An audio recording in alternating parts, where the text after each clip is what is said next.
Greetings, Dennis Daniels here. One of the issues I have with Duolingo is that when I'm looking at the various words, for example, this one, Babab.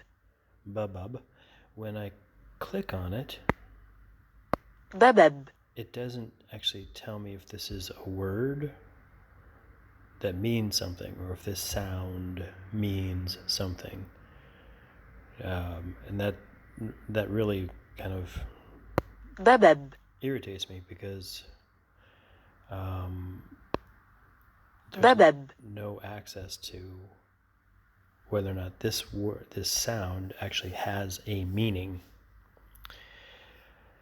And with a language like Arabic, it becomes quickly important to make sure that you are,